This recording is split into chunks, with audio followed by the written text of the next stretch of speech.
Showcasing local talent, professionals, and everyday people making Salt Lake City what it is today. It's time for another episode of the I Am Salt Lake podcast. Recording out of beautiful downtown Salt Lake City, Utah, welcome to the I Am Salt Lake podcast, episode 56. My name is Chris Hollifield. I am the host. Welcome to my show. IamSaltLake.com is the website for the podcast where you can find all of the previous episodes. You can find all the links.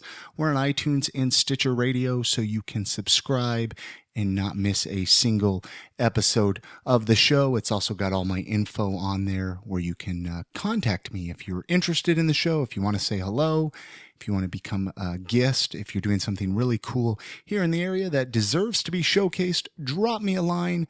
Tell me your interest in the show. Really quickly, I just want to read a very recent review that we got on iTunes from our friends over at the Mediocre Show.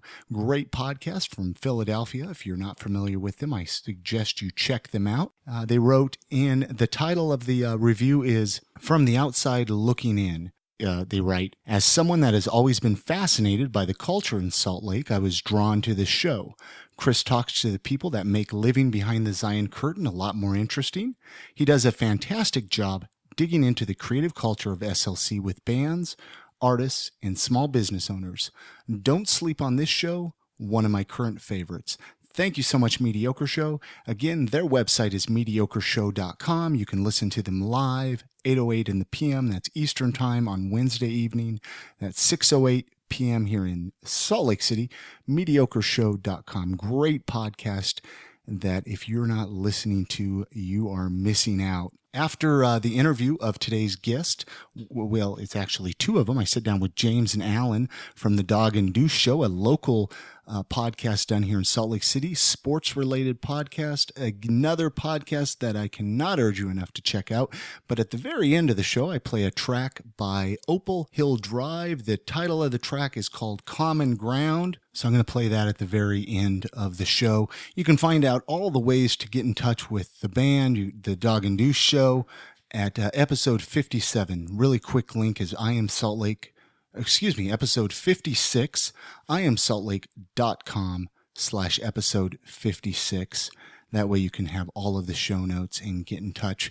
Because hopefully that's what I'm trying to build here, is a community of connecting everybody, making Salt Lake City just a little bit better. That way you can find out about people in the area that are doing really cool stuff and hopefully connecting with them. Speaking of connecting, I am on Twitter. I am Salt Lake. If you just go to twitter.com/IamSaltLake, follow me on Twitter. Try to keep you guys up to date on everything going on in the city, events, what's going on, pictures, my thoughts. Keep you entertained between episodes. Give me a follow and I will follow you back. Let's see what else is going on. I'm really eager for summertime, getting really close. The weather's changing. I just went on a walk today and it was really nice to not have to wear a hoodie or a jacket and just enjoy the sunshine here in beautiful Salt Lake City. Really excited for summer. A lot of really, really cool things going on. I think that's going to about do it. Let's jump right now into the conversation that I had with James and Alan from the Dog and Deuce Show. They came into the studios and we talked about their podcast. We talked about podcasting. We talked about sports. We just had a really good time, and hopefully you guys enjoy the conversation that I had with them. Thank you for listening to the I Am Salt Lake podcast. Do you guys care if we just jump right in? Or no, let's go for it. So, I mean, how did you guys meet? Share your story a little bit. Wow, that's quite the story. It is. Well, we got time. Yeah. I'm not really sure how the circumstances developed that we met. Through mutual friends? Yeah, it was, 99, I think, is when we met. For the first time through mutual friends. And we kind of just became friends. I mean, even as some of those other friends that we knew each other through kind of faded away, we just still hung out, and we always had a lot in common. Always liked sports and music and all that stuff. So yeah, I think it would be fair to say out of like all our friends that mutually got us acquainted, Alan and I probably like sports the most. Oh yeah. So right off there was an immediate connection, in that regard, and especially being Utah Jazz fans, a disdain for the Lakers. I think it was the summer when the 76ers met the Lakers in the NBA Finals. So we had Allen Iverson, who we always talk about on our show, as one of the players who we both admired for being, not the tallest, not the strongest, but necessarily always working hard out there. Yeah. And so it kind of just grew from there. So your friendship grew, and then you decided which one of you had the idea for the podcast first. Well, it was a friend of mine. Like I'd heard of podcasting, and I didn't really know what it was, but I've always been interested in broadcasting and radio and stuff like that. And a friend of mine, an acquaintance of mine, said that he was doing a music podcast, and it was blowing up. He was on the news, and he was just getting tons of downloads. And I thought, man, that'd be cool. And was that a friend here in Utah? Yeah, it was. And so, originally I was going to start a music podcast, but then the copyright stuff, all that whole mess that goes along with playing music for downloadable content I didn't want to mess with that. It's crazy. It's scary. It makes me nervous. Well, yeah, definitely. But but you're good because you got local guys who can actually, but because I've always liked punk rock and stuff like that. Yeah. And usually those bands are pretty good, but you just never know. You never know what you're messing with. But James and I always, we used to, we lived together for a while, and we'd be up all hours of the night playing NBA 2K something and listening to sports radio. And a lot of these guys, we just didn't think did a very good job. And we always talked about the day, oh yeah, we'll get on the radio. And so when I heard about podcasting, it's like, well, let's try and do this. Let's see if we can get on the mics and do it. And so it was a huge learning curve, and it took a while, but finally we did it, and it's just gone forward ever since. And it's always been a sports related podcast, correct? Yeah, more or less. It's definitely geared towards sports, but we veer off from time to time. Like we had Brandon Steinekert, he's a drummer for Rancid. Yeah. Like I said, I'm huge into punk rock. And so he's a big Real Salt Lake fan. So we had him on the show, and this is my favorite interview that we've ever done. And we talked about Real Salt Lake, and he wrote a song for the fans to kind of, to rally around. But also we talked a lot about his history because he was in the Used. Yeah. And he was really candid with what happened with those guys and how he got kicked out of his own band. And so, it's mainly sports, but we'll veer off from time to time. Yeah, see, I'm an old Utah County kid, so I moved there when I was 16. Actually, I don't know if it's really name dropping, but I've actually skateboarded with him a couple times. He's a nice guy, back in the day when he was skateboarding in Timview days, and went to Timview High for a brief stint there. But yeah, super nice guy. Yeah, super nice really guy. nice. We met him at a bar one night. Went to a movie premiere for the soccer film that was being. They're trying to do a Kickstarter thing for it. And he was there, and I got to meet him. I've always looked up. I don't use the word hero because I think that's too much, but I've always looked up to this guy, and I've always really admired him. So to get to meet him and then have him on the show later was really cool. And that was a really, even for me, I'm not as big into punk rock as Alan, but the things he said when he was talking about the Used, and kind of getting kicked out of his own band was very inspiring to me. I can remember vividly getting off the call with him and being like, wow, shaking in a nervous way. Yeah. Whoa, I just experienced knowledge was just imparted upon me, especially for a couple guys who, started a podcast and have gone through the trials and tribulations. Like I'm sure you're aware of, getting people on, trying to get in with, especially in a sports community, it becomes really difficult when you're not Jim Rome or so-and-so calling these people and saying, we'd like to have your player on our show. And they're like, well, who are you? And so it can be, discouraging at sometimes when that occurs. But that moment, I think, was a moment that really reminded me that it's worth all the trouble you go and the kind of the downs that you experience. Off the top of your head, do you know what episode that was that you interviewed him? Oh gosh, I don't. You know what? I'll look it up though. And I was just curious because I'd love to listen to it. Well, it was cool because Jay Weinberg, he drummed for Against Me for a while. He's Max Weinberg's son. Obviously drummer for Bruce Springsteen's band. He tweeted out that show. It was just like all these crazy people that I looked up to. Not from you. No. I was going to say, I guess they know. I got to get them on the podcast. But I guess they know each other because they're drummers, both drummers. So, but he tweeted it out. It was just one of those things. It was one of those shows. It doesn't happen very often, but every once in a while you'll have one. It's like, wow, that was bigger than just us asking some guy a couple questions. So has that been probably your most notable favorite episode that we just had Ricky Williams though too. Yeah, Ricky Williams was awesome. That one was cool just because look, like you said, we kind of want to be in sports talk radio. Yeah. And listen, understanding that this kid is a Utah kid and, you know, started his own band, became super famous. That ever fizzled out, or, you know, they had the breakup or whatever you want to call it.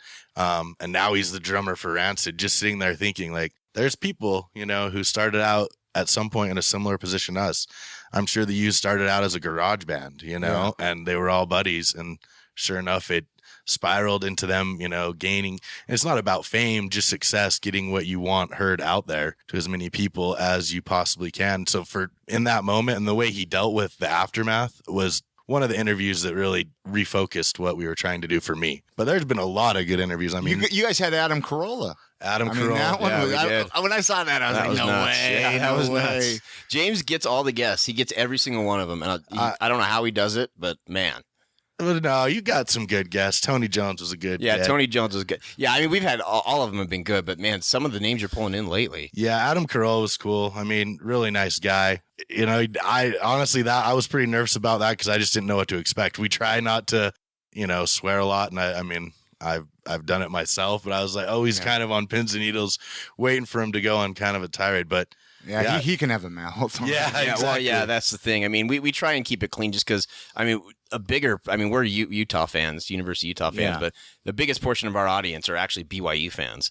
Really? Which is, it's great. It's actually, I feel like it's kind of a compliment because it means we're pretty objective. But so we try and keep it clean, and having Adam Carolla on is kind of a wild card. Yeah. Like, what's he going to say? And then recently you had Dale Murphy, too. Yeah. Dale Murphy. Yeah, first base coach for Team USA. Nice guy. I mean, he has Utah roots. He lives in Alpine, Utah. Dale Murphy does? He does, yes. Really? Yeah, he and his son plays football for the University of Utah. But yeah, he currently resides in Alpine, Utah, and he's one of those guys too. I mean, you know, at the beginning, like I said, it was really hard and people were apprehensive, and in some cases we'd wait around all night long for someone to call. A long time. I mean, an hour or two, given the time that they were scheduled to call us. Oh, so you'll wait. They'll call you guys up. Yeah. Okay. Well, I mean, Typically. It depends. Yeah. Typically. I mean, in some circumstances, they'll give us their phone. It's kind of whatever's most convenient for them. But some of the bigger names and not recently, but in the past, I mean, we've waited an hour and a half, 2 hours, you know, emailing our contact from their particular team. Sitting around. Where is he? Oh, he'll call you in 20 minutes, goofing off. And so it's encouraging when people are willing to come on. And I think it produces a lot better show on both ends. And how many episodes have you guys done, probably? We just recorded our 106th, which is not up yet, but that'll be up soon. Wow. So when you guys reach that 100 mark, I bet you guys are like, this is awesome. Because, I mean, even when I hit like episode 10, it's cool. I'm going somewhere. I'm doing this. Yeah. We did a little bit of navel gazing on that one. Yeah. But it just felt like an accomplishment because, I mean, we started out just recording on this little rinky dink desktop microphone that we just like crowded around. And then now just to get to where we're at, I mean, it's just cool. And it's just fun because I get to hang out with my best friend. Yeah. Like to me, that's like the highlight of it. Yeah. I mean, we have really busy lives. He's going to school. I work. We got families. And so it's kind of nice, you know, where there's a set night and it may change, but a set night every week where I know I'm going to give Alan some grief. So how often do you guys put out an episode? Do you have like a set day? We try and do it. People listening might. Yeah, we try and do it weekly, and we're usually pretty good at that. Lately, since I've been going to school, it's been a little bit more sporadic, but we usually keep to an episode a week. And then sometimes if we get like a really big name interview, we'll put that out as supplemental content as its own episode, a shorter episode, but its own thing. So it's usually 1 to 2 shows a week. With sports, I mean, I'm not a huge sports fan. I mean, I watch a little bit of sports, but I mean, you got to stay on top of it. Yep. I mean, it's always changing. It's always you know, this, that, and so your content always has to. I mean, you can't wait too long to get it out. You record it and you got to put it up. Yeah, exactly. And that's the problem. That's been the most difficult thing with going back to school. Is my time is because I have homework now. I forgot about homework. Homework sucks. Where are you going to school at? The Art Institute of Salt Lake City, which is in Draper. What are you studying? If Film. You remind me? Oh, right on. Yeah, that's right. You do video stuff too. Yeah, video. Yeah, that's what I'm trying to do. Everyone there's trying to be a director, big time director. I'm just trying. I'd like to get into new media. I fell in love with podcasting. And so I'd like to get into like web series productions and stuff like that and focus on the new media stuff. Right on. What do you think of you mentioned? Obviously, you like podcasting. You guys do a podcast. What do you think of the direction of podcasting? Do you think it will eventually take over radio? Do you think it has taken over radio a little bit? I think it's made a dent. I don't ever think it'll take down radio, but I think it's getting to the point. I mean, with the Adam Carollas and the Mark Marons and those guys who are just making, I mean, they're legitimizing it. I mean, it used to be even 2 years ago when we started this thing, you tell people you have a podcast. What's a podcast? Well, they still don't know what a podcast is. Right. Yeah. A lot of people still don't. But since Adam Carolla and these guys do it, it's a little bit more legitimate than it used to be. So I think it's going in the right direction. I don't think it'll ever take down radio. One thing that I've been waiting to happen, I'm surprised it hasn't, are for program directors at radio stations to start picking up podcasters and hiring them. Because most podcasters do it for free. Yeah. And they're hobbyists. And so you can probably pay them cheaper. And we're crazy, too. We're just crazy. Yeah, we're nuts. We're nuts. We're gluttons for punishment. Yeah. But you could pay them a lot cheaper. You don't have to give them the full salary that you get the on-air guys. And they've had the experience of doing it on their own and getting the guests and working the equipment and stuff like that. I don't know why these radio stations haven't picked up podcasters. I mean, you hear the occasional story of a podcaster going big and getting hired by Sirius Satellite or something, but you don't see a lot of it, at least so far, in local stations and smaller operations, which is shocking to me. I'm surprised it hasn't happened yet. Where do you see the direction, like say in 5 years, where do you think podcasts will be? I mean, this is a very interesting question because what Alan just talked about is something that we've debated and wondered about for many times along those lines. Like, why hasn't, especially when you see someone like Adam Carolla, and obviously, I mean, neither of us or many people we know have that kind of name recognition, but I think he makes a really good point. Will podcasting overtake radio? That's a big feat. And I don't know in 5 years. Because, I mean, I don't listen to radio. I listen to podcasts. Right. Yeah. No, yeah. I don't know if it can, though. I think the only way in my mind I can imagine that happening is something along the lines of a podcaster, especially locally in Utah, a podcaster gets picked up by a radio show, gets a bigger audience than he already had, and then decides he's kind of fed up with, being told what to do or say, or necessarily, controlled, if you will, by a program director, and then going back. Because I think it takes big names or someone getting big on the live air and then pulling people away from it. But who knows? I mean, you never know, I guess. One thing I found is people who, once they discover podcasts, they're hooked. Oh, yeah. But I think it's just that discovery. It's that, getting enough people to really be comfortable with it. Because, you hear the word RSS, and that sends people running for the hills. I still don't even know what that means. You know what I mean? Yeah, exactly. Well, and so tell me, what does it mean? In RSS, I mean, if you subscribe in iTunes, it's basically you are getting your shows through an RSS feed. Yeah. Basically, it's just the delivery method. But it's these crazy terminology like podcast and RSS feed. I think it scares most people. Yeah. Most people who don't really understand it a little bit. So I just think if people discover it it's not complicated. It's not hard to download a podcast. And I think once that happens and becomes more of a common thing, then I think you'll see it spread a little bit more. Well, plus more and more people are getting smartphones, iPhones, right? Exactly. And it's a lot easier to subscribe to a podcast. And Stitcher too. Stitcher, I think, is going to be huge for podcasting. See, and I'm not a fan. They just tear down the quality. Exactly. Thank you. Well, he's talking your language. They just tear down the quality, right. And I know most of the time, obviously, podcasts are just audio.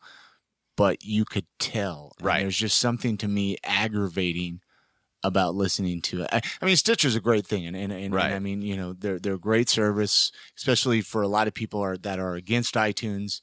Yeah. For whatever reason. I mean, I have no problem with iTunes, but it's a great alternative. But the quality. Yeah, as a podcaster, that's been something that bothers me. I mean, our Stitcher numbers have been huge lately. I'm shocked, but it bothers me when I go onto our page on Stitcher. And the good audio quality that we've worked hard for and learned and gone through the learning curve, when it's just chopped up, it's just like, it's like fingernails on a chalkboard to me. It just drives me crazy. Well, see, and your Stitcher numbers probably went up when that Adam Carolla. Yeah. If that popped up on my, I was like, whoa, the Dog and Deuce Show. Yeah. You know what I mean? Like that's when, because I get the Stitcher pop-ups on my iPhone and I was like, I know those guys. Yeah. And now, that's actually right when we blew up on Stitcher. It was because of that interview. And did you notify, or did Stitcher just know that you did that? Or every time we upload an episode, it automatically puts it on a thing. And I guess, I don't know if I don't know how the discovery. I'm not familiar enough with Stitcher. I'm not sure how the discovery works, but I don't know if people are searching for Adam Carolla or if it gives suggestions or something. Yeah. But we had him on there, and that's when our Stitcher took off. And I mean, something happened similar like that with our iTunes way back in the day when we interviewed Nick Raimondo, the goalie for Real Salt Lake. I mean, overnight, I don't know if we hit it timing or people were just happened to be searching because they were playing in, CONCACAF Champions League. I don't know if people, I mean, it's all timing really to get, I think, at least in our situation, to get super big numbers. It just has like the right guest has to be right at the right time and he has to be doing something right then. And when all those things go, the numbers explode exponentially. Yeah. So do you guys listen to a lot of podcasts then? That's all I listen to. I mean, just for even people. He listens to more than me. I mean, even people listening. I mean, what even myself. I mean, I'm always curious what other people are listening to. What are a few of your favorites? First of all, I'm not trying to blow smoke up your ass. I'm not trying to kiss your ass. I love your show. Well, thank you. It is my favorite podcast right now. Well, geez. I promise you, and I'm not just saying. I'm blushing now. I'm blushing. But other than that, I mean, a lot of the sports ones I listen to, our buddies over at the RSL show, Real Salt Lake show. Okay. They put on a great show. They also did one for a little while. I'm not sure if they're still doing it. It was called BYU of You. They had a BYU fan and a Utah fan, and they talked about football without all the rivalry crap. What else, man? Let me look. I could never have figured out all the podcasting stuff without the School of Podcasting with Dave Jackson. I love it. I love the School of Podcasting. Yeah, and my buddy Ray Ortega, he does the Podcaster Studio. I mean, I listen to, even though I know most of what they're saying, I listen to it religiously. Punk News podcast. Not familiar with that one. It's punknews.org. They have a podcast that they do. It's not great, but I love a lot of the bands they talk about. Let's see what else. Hardcore History by Dan Carlin is a great show. It's a great show. What's that one about? It's history, but it's a history podcast, but he does it in a way that is very engaging. Like, I'm shocked at how much I love it. It's a long form show, and he'll upload an episode like once every 2 months because he researches the hell out of whatever he's going to talk about. But it's a great show. So those are just some. I mean, my No, I'm sure you got it done, and I subscribe to a lot, and I can't get to all of them, but it depending on what their guest is or what the content. What it just. I mean, really, mine are mostly based in sports. RSL show, yeah. Those are the ones I would probably talk about the most. In your opinion, what makes you like a podcast? I mean, what do you think makes a good podcast? Well, and we were talking about Dave Jackson. He holds the opinion that you should get right to the point in your podcast. I'm kind of the opposite. I like to know about the host. I like to kind of form a connection with them and learn more about them. And if I like their personality, typically that's what hooks me in. See, and I wish I can include, and I've been trying to do that, include more about myself. Yeah, in fact, that was something I was going to say. I'd love to hear you be interviewed on your own show. Yeah, because I've actually thought about having somebody do that. Yeah, I think that would be definitely, because if you ever need someone to interview, I'm all for it. Have you guys listened to? I was the Obviously Oblivious. There's a no. I've seen you mention it. He did an interview with me actually. Oh, did he? So you should check that out. Check that out. And there was a few things he makes you a little too relaxed, and there was probably a few things I shouldn't have said that got me in trouble. You know, but definitely check out he's actually talked to quite a few Utah people. Geek Show people, and where's he at? He's not local, right? No, he's actually out Reading, Pennsylvania, just outside of Philadelphia. But he's also on the Mediocre Show, which I don't know if you've listened to that. Yeah, show I have listened to that one. One of my favorite shows. But then he kind of branched off and he did that, and he actually is doing a Star Wars podcast too now. Wow. So this kid's nuts with podcasts. But yeah, definitely check out the Obviously. I always tongue twister. Obviously Oblivious, but anyways. What advice would you give? I mean, talking to somebody who wants to start a podcast, because I get emails all the time. They're like, "Oh, how did you start a podcast? What do you?" It's like, well, I don't know, just do it. Right. And honestly, that sounds cliche, but do it. I mean, the biggest hurdle for us was the technical stuff right off the bat. I mean, eventually we learned it, but we weren't technical guys, and we were sports guys. And I think the big thing is it sucks sometimes, like not actually doing it, but making time. I think something that I'm proud of that we do is consistently try to put our content out there. And, there's been times, oftentimes the times really where we only miss shows is during the holidays because we have so much going on with families. And even then, when we get back in the studio, I feel like a part of me is missing because I missed 2 weeks of recording. It's kind of bizarre. And until I get back in, not that my life's not complete, but there's just something like each week, if I don't go in there and do it, where it's like, whoa, what? My schedule's off, my rhythm's off with life.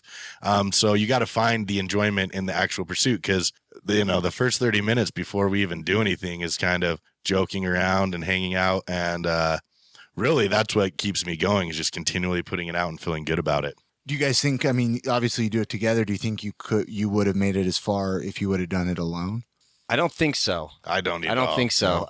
That's another thing I would definitely recommend. Do something that you're passionate about. Don't get into a show that you're kind of into something right now, but you're not too sure if you're really into it, because if you don't like talking about what you're talking about, you're not going to want to do it. Yeah. And so like I said, part of the fun for me is getting to hang out with James every single week.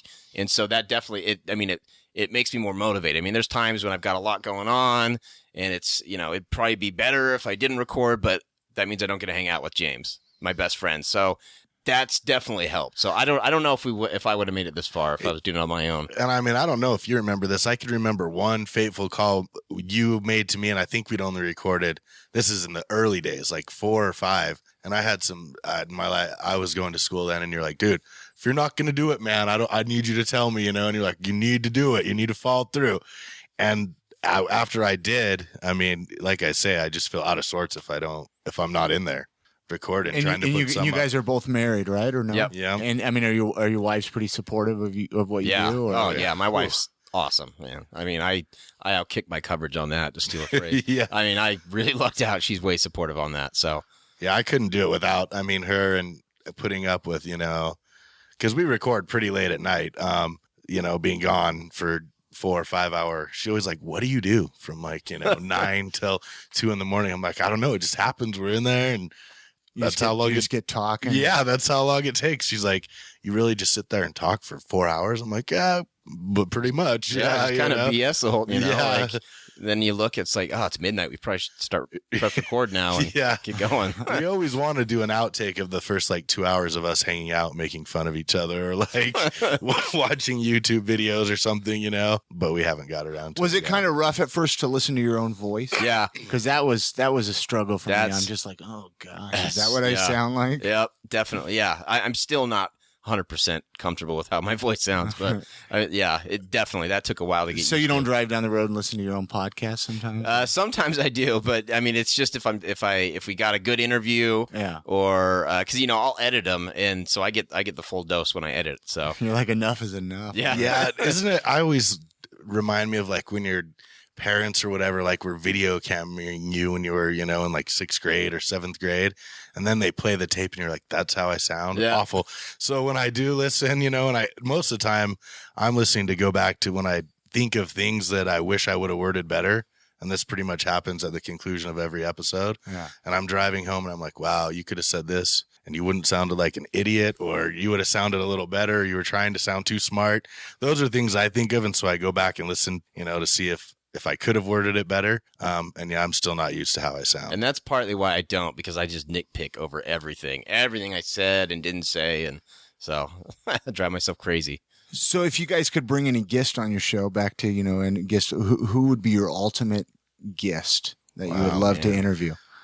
In the sports world, or just in ever? I would, just to bring on the show. Wow. I guess it would be sports, since you guys are mostly sports. Yeah. Or who would you love? Maybe not just the ultimate, but who would you just really love to? A couple that I could think of off the top of my head that would be sports would be Jackie Robinson, because or Hank Aaron. Those two guys, to me, experienced a great deal of personal trials and tribulations to have the success they had. And then a third one would probably be Howard Cosell, just because every time I see that, excerpts of him, doing Monday Night Football or anything, I kind of just giggle. I'm like, wow, that's Howard Cosell. So those, as sports related, those would be the 3 that I'd really want to talk to. Yeah, Howard Cosell, definitely. That's a good one. I didn't think about that.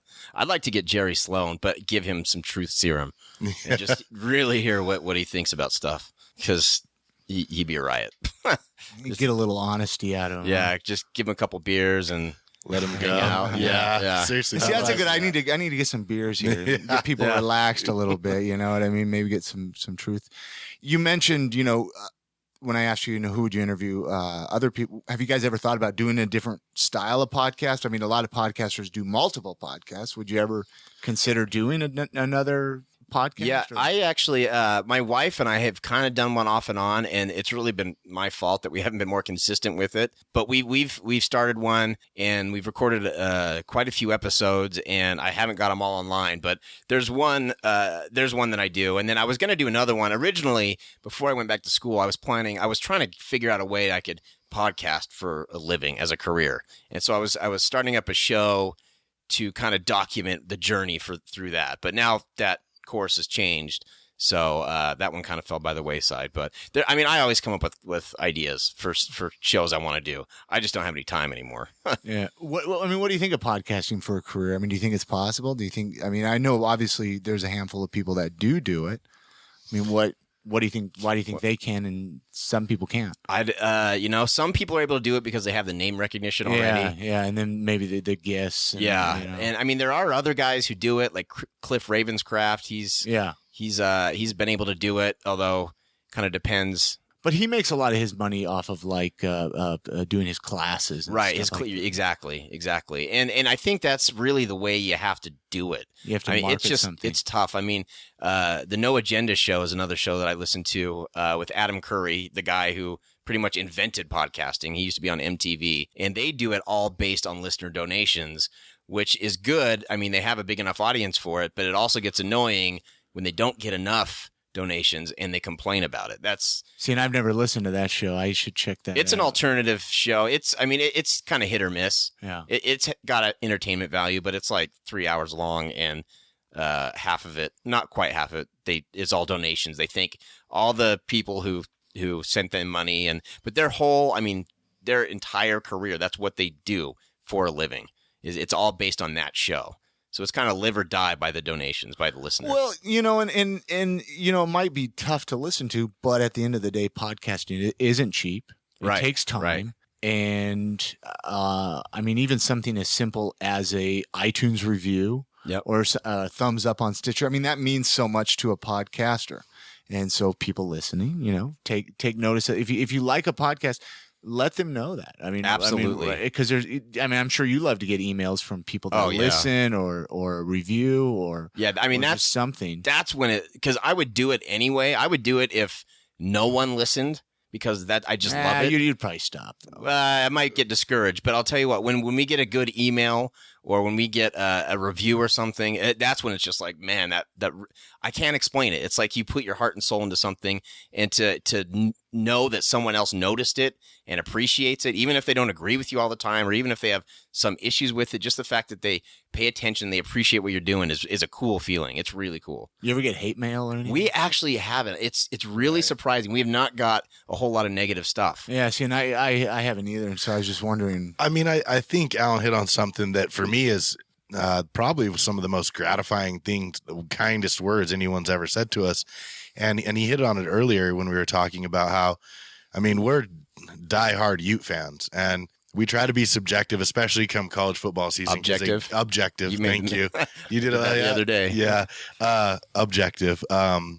But, when college football season really heats up, especially with the Y down there and you up here, things get heated, They do. And I think we had a guest not too long ago who pretty much said, we give the other side such a good fair shake that he prefers listening to us over, some of the BYU or even Utah or Utah State, just straight focused. We're kind of different in that regard, that we cover almost all sports in Utah, and you see a lot of other shows that are, narrowly focused on a particular team. To me, that was very rewarding, where a guy who graduated from Utah State but loves BYU says, listen to these guys, they give, the team that they're probably rooting against on any given Saturday a fair shake. To me, that was very, very rewarding. So besides sports and besides podcasting, what are some other things you guys like to do? What are some other hobbies, interests? Try to stay out of trouble. That's the first thing. Alan, you go to school. You were mentioning. I have too many interests. Yeah, I have too many things rolling around in my head trying to get out. But I just like being creative. Like I said, I hope to produce web series content, stuff like that, new media. But I love music. Punk rock it's been my first love since I was a kid. Who are some of your favorite bands? Bad Religion. Oh, I love Bad They Religion. just put out their new record. So good. Obviously, the old one, Minor Threat, stuff like that, are just, it's, I don't know. I get a little oversensitive with this stuff. Yeah. I like a lot of the 90s skate punk type stuff. I lived in Southern California for a while. Where'd you live? Down in Laguna Niguel, right by Dana Point. Okay. And I was down there right when punk rock hit, when The Offspring blew up. And so I like a lot of that skate punk stuff. And I grew up in Ventura, so. Oh, did you? Oh, right on. Yeah. So you actually grew up there? Well, until I was 16. Nice. And then I moved to Provo. Nice. Yeah, I was. Oh wow, what a culture shock. That's words. Yeah. Especially considering I'm 35 now, so figure out the math there. How many years ago that was to be in Provo? Wow. Almost 20 years? Is that right? 19 years wow, ago. Man. Yeah. So different world down there. Yeah. Still is, but Do you get back down there? Do you spend a lot of time down there now? My mom still lives down in Orem, and my brother and sister live down there, and so I go down there as least as possible. Yeah. It's funny because that drive really isn't that far, but it seems so far. It does. And you're just really like, does. oh my gosh, this is, and it's fun. I hang out with the family. I don't really do too much else down there. I'd like to go down there and catch a show. I mean, there's some great local bands. Yeah, down there. I didn't even know that until I started listening to your show. That I knew there was a scene down there, but I didn't realize how broad. I mean, the hip hop stuff. I heard from a lot of your guests. It was pretty big down there. Yeah. I knew there was a punk hardcore scene, but I didn't realize that it went bigger than that. Yeah, it's really quite amazing, and Utah County. Wow. Yeah. So did you guys grow up here in Salt Lake then, or where'd you guys? Yeah. Or no, Laguna Beach for you. Yeah, for about 4 or 5 years when I was a kid. Okay. But I was born here and lived most of my life here, but I spent some time down in California. Okay. Yeah, I'm straight born and raised in Salt Lake City, Utah. Nothing too much exciting about my travels through my youth, but yeah, this is where I'm from, and I like it a lot. But it's kind of funny, when I stepped out when I was 19, 20, on my own, not going on vacations with my family. It's really interesting to see the perception. I can remember when the Olympics were coming around, and literally I had a kid ask me in Worcester, Massachusetts, and I don't know if you've ever been there, but Worcester is basically, there's like 6 schools there, and some of them are very prestigious, some of them aren't. They're all gated, and it's not the best part of Boston, if you will. It's actually outside of Boston, but it's a really old school factory town, and he asked me literally, and I thought he was joking because I thought I was going to a place where really smart people were. Yeah. And I don't, I am what I am, but he literally asked me if we still ride around in buggies. And I was like, dude, the Olympics are coming in 1 year. I don't think buggies are going to cut it. My brother went to school at NYU, and he had someone in his school think the exact same thing. That we'd drive around in horse and buggies out here. And so, go figure. Well, there are still probably some parts of Utah. Yeah. But, so, I mean, and I don't know. I'd like to think maybe those people I talk to, I slightly changed the perception of what they consider a Utahn. But I mean, it's interesting. And as far as I'm concerned, that's good because it will keep less people here. Oh, come on. I'm trying to promote Salt Lake City. Well, you can, but there's so much. Like a hidden gem. There's so much here that, I don't want to get overrun by what would be the right way. I don't know. I like what people do here. And I think it's special when the people here produce things like yourself and like people you've had on. Oh, there's so many creative people here. Right. And so it's kind of that little sliver, they always say where there's a culture that's so powerful, the counterculture is equal to or more than the main culture. But I mean, I just really like what the people do here, and they can listen to it and come visit. I don't know. I like it.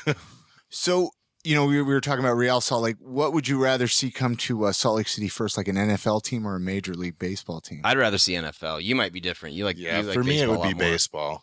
Do you see that happening? Do you see like a baseball or NFL team coming to Salt Lake? Well, it would be so hard. We've talked about this before. I mean, it would be cool to have an NFL team. I think that's probably more likely, but not very likely, just given that they play on Sunday. And I mean, no, the NFL is not going to accommodate that. But see, in Salt Lake City, we do stuff on Sunday. Yeah, we hang out and party. I used to go to Jazz. Sunday. I mean, way back in the day when the Jazz were really good, they have Sunday games once in a while, and the house is always packed. I mean, Christmas games, the house is packed. So I think they could do it. And that's the excuse I've always heard. Oh, Sunday game. Yeah, it's only for like 6 or 7 weeks a year. Yeah. Well, I know. I mean, I just don't think you could get. It would be hard, first of all, to get an owner investing and staking that, given the fact that although Salt Lake City, if you will, isn't overly populated by the LDS faith, you still need people coming in from surround. I think it would be a big risk in baseball.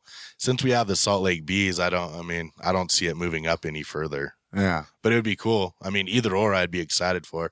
The question really becomes: can Salt Lake, support another pro franchise? Can they support the one franchise they have now with the Jazz? And we always worry about that on our show. When will the Jazz leave? Do you think the Jazz would leave one day? I'm not expecting it, but it wouldn't shock me just the way gossip and rumors. The way ownership's going right now, we've lost something when Larry Miller died, definitely. And so it just seems like there's less loyalty. I'm not trying to start a panic or anything. I'm not expecting it, but it wouldn't shock me if down the road the option was explored. Right. We always say we didn't agree with Larry H. Miller on much other than that he really was supportive of the Utah Jazz organization staying and being, a part of the fabric of this community. Well, his younger son or his son's taken over, and I don't know. I just don't get the sense. I don't have the comfort level, I guess. Maybe I will. It doesn't seem to mean as much to him. Right. Larry Miller would get in fights. This guy doesn't seem as excited when they lose or as down when they lose and as excited when they win as Larry did. So it's a worry for me. I don't know. Yeah. So what's Studio B Productions? I've seen that. Tossed around. That is, and when I was going to try and do the podcasting thing as a career, that's kind of what I was gearing towards. I was, and I actually am still doing that, just on less frequency. Basically, what it's set up to do is, people are passionate, and we just talked about people in this town are very passionate about things they love, and I think if you're passionate about something, anything, there's no reason you shouldn't be podcasting about it.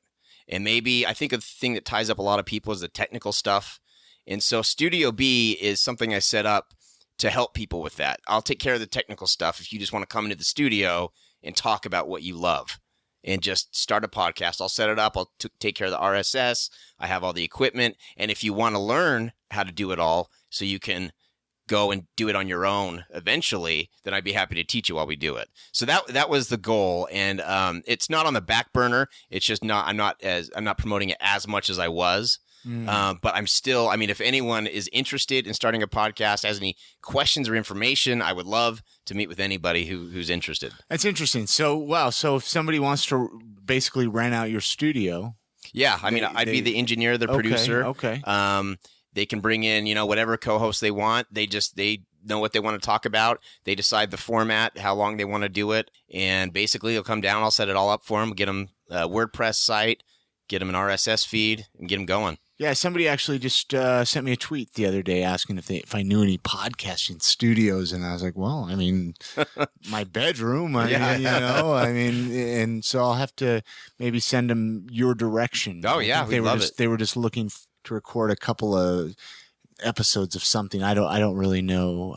Well, and that's kind of perfect with what it was about. That'd be perfect for that. And if anyone listening to this show, if you mention you heard it on I Am Salt Lake, we'll work out a really good deal. Yeah, there we go. Yeah, definitely. I Am Salt Lake listeners.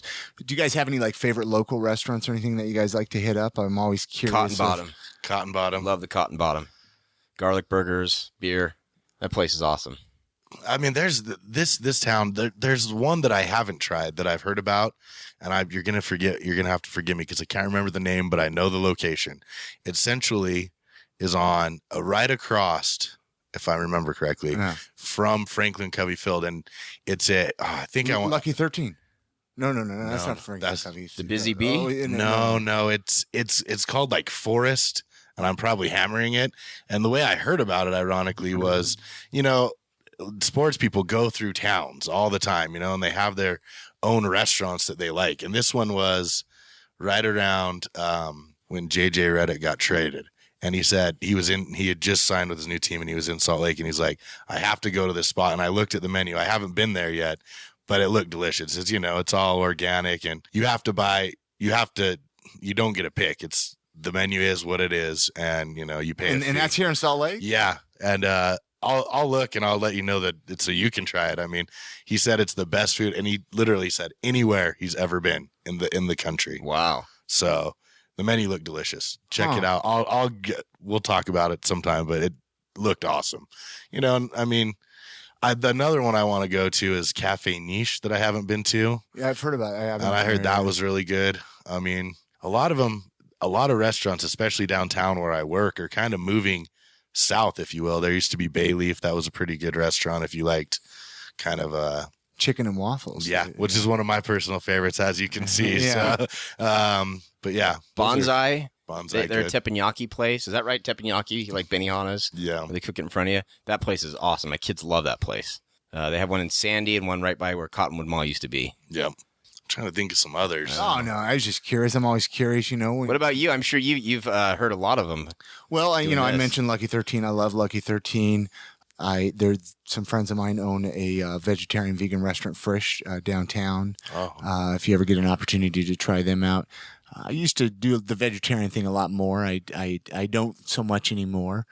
Gosh, when you get put on the spot, then your mind goes blank. Shanghai, I don't know if you ever, they're on 13th South. There's a great, I love sushi. I like sushi a lot. So I don't know if you guys ever get out to many sushi places. There's a place on State called Rice. Got really good sushi there. Have you ever tried Frida? I heard that was a really good place. I haven't been there. But really Rico, they're owned by the same place. They got great burritos. Absolutely. Yeah. So great. I always hit up their. I always get the burritos. They always got them at the downtown farmers market. But speaking of summer, anything you guys are excited for that coming up in the summertime? Summer's right around the corner. I'm ready for that weather to warm up. Yeah. I'm so stoked. It's been nice lately. Yeah. I like going hiking and doing that whole thing. And we're right here by the mountains. I mean, there's no reason not to. It's just gorgeous. So yeah. Well, anything else you guys want to mention? I mean, I appreciate you guys coming on the show. Anything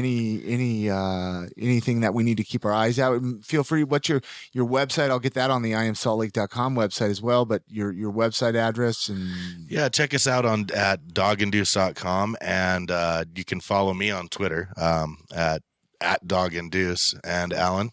And my Twitter is thedog801.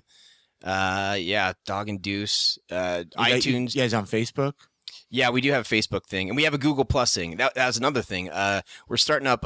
It's not really us starting it up, but Google Plus they have this community feature, and I'm just falling in love with Google Plus lately.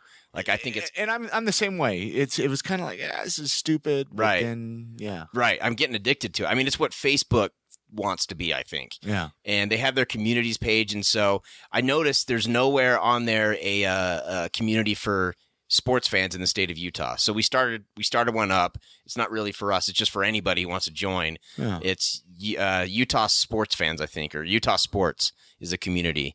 You can find it over on our website, doganddeuce.com. But we're trying to get that going. There's so many passionate fans here, and I mean, I didn't realize how insanely passionate and well versed a lot of the sports fans here are until we started this show, and we have such good relationship with bloggers more than anything. There's a lot of bloggers. A lot of bloggers, like the guys from Torn by Sports. We were on their site for a while. Those guys are awesome. The guys over at Academically Ineligible, that's another blog, and those guys have been so awesome to us, and they've been on the show. So a lot of really good sports fans in the state. Yeah, I mean, I think along those lines, that was also one of the things that at least helped me persevere through the dark days, if you will, when things weren't going so well as far as podcasting was. We started to form, relationships with bloggers or other podcasters, and hopefully now we consider you part of that as well. I consider you guys friends. Cheers. But you know, they were the ones who, you know, when you see other people doing what you're doing and have the same sort of passion and desire to take it as far as they can, whatever that may be for each individual, to me, it's extremely motivating when you're like, whoa, that, you know, you have a similar bond, whatever it is, podcasting, sports, whatever. And you're like, man, he's trying as hard as we are. And that's all, you know, Salt Lake I found has been pretty amazing in that regard. And it's really cool. I don't know what it's like in other cities, but there's a large amount of people doing similar things to what we're doing and doing it well. Yeah, I think that's one of the most rewarding things about doing a podcast is actually developing friendships with the people that I get to talk to. Absolutely. And have you noticed competition? Because I have not noticed that at all. That's something I thought would be there, but it seems like with us and people we've come in contact with, we're all kind of pulling for each other. Yeah. So I was wondering if that's just kind of something that we've noticed. Have you noticed? I don't really look at anything as competition because everybody's got a unique style, right, and a unique twist to it. You know, there might be another sports podcast or something in Utah, but you might cover something different. You might have a different attitude. One person might like one, or one might lead to another.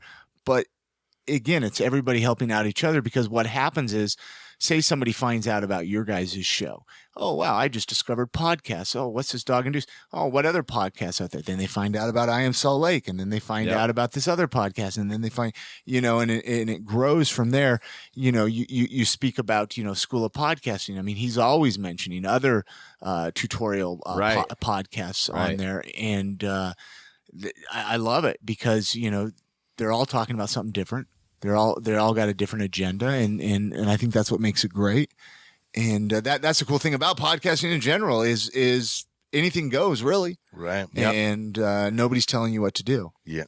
Yeah. I mean, that was kind of refreshing, you know, what he was talking about is I kind of had the same feeling when we started, and maybe not right at the start because didn't know how many people necessarily were listening or just listening for, you know, generically, but everyone, there doesn't seem to really be, at least with all the people we've met and know about, any sort of confrontational or jealousy or anything or like I'm better than you. And to me, that's cool, because I think I speak for Alan in this regard, is we're willing to work with anyone, you know, because each idea, like you said, spawns an idea, and one's not necessarily better than the other, but you know, the more input you have, the better it makes it for all the listeners. And I think it helps me, you know, as a co-host. Yeah, you know, and hopefully some of my listeners will check out your guys' show. Again, you were mentioning you're on iTunes, Stitcher Radio. Yep. So definitely subscribe on iTunes or Stitcher, if your choice, if you like to listen to the audio quality of Stitcher. Yeah, exactly. I'm kidding. I mean, it's nice because you can stream it. You don't have to download that, and that's the real benefit of their service. But, no dissing Stitcher. It's all out of fun. But I know what you mean, though. I can't. Yeah, I know what you mean. I'm with you on that one. Anything else you guys want to mention? Anything else? doganddeuce.com. Check out the website. And thank you for having us on. Thank you. Really, and I love what you're doing. I mean, I think you're helping the community. You're getting, you're building a community. Yeah. And I think that's so cool.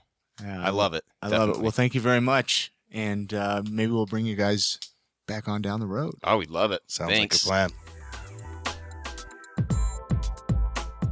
Many thanks goes out to Alan and James from over at the Dog and Deuce Show for sitting down and sharing their story about their podcast, as well as podcasting and living in Salt Lake City in general. Had a really great chat with them. Hopefully you guys enjoyed the conversation that I had with them.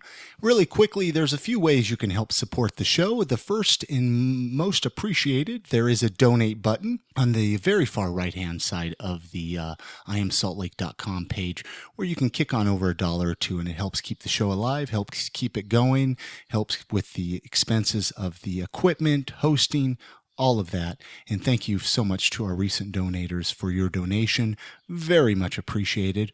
Also, by leaving us a review on iTunes. That helps out with the show ratings, helps get us in front of more people, and it also is nice to hear what you guys have to say. Also, sharing us on Twitter and Facebook. Share the podcast with your friends. Let them know about it. And Tumblr, any social media site, feel free to share any links of any of the episodes that you might have enjoyed. Also, send me an email, iamsaltlake@gmail.com. Tell me what you think. Tell me if you'd like to come on the show. Tell me what you think of Salt Lake City in general. Hey, I'm going to close out this episode, like I mentioned, by a local band, Opal Hill Drive, Common Ground. Thank you for listening to another episode of the I Am Salt Lake podcast.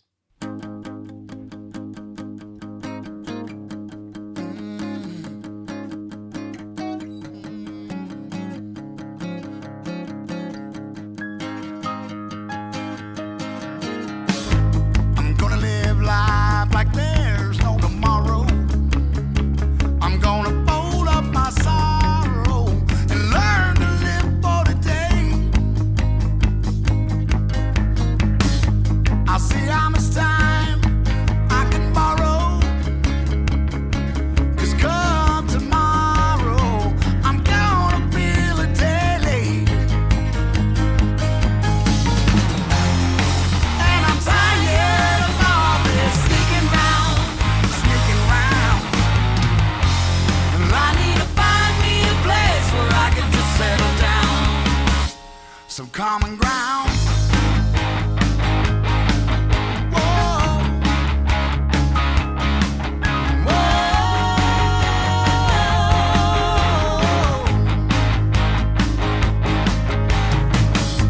And if I dream, I hope it's a good one, because the best of intentions can take you through hell. My regrets are none of your business, but if I've let you in, well, hell, we must be friends. And I'm tired of all this pushing round. I need to find me a place where I can just chill out, some common ground.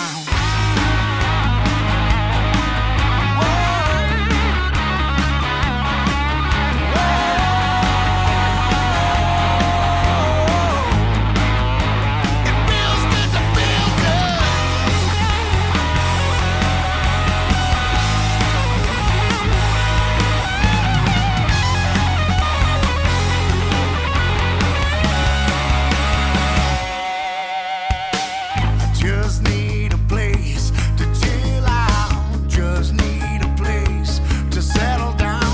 Just need to find me some common ground. I just need a place to chill out. Just need a place to settle down. Just need to find me some common ground. I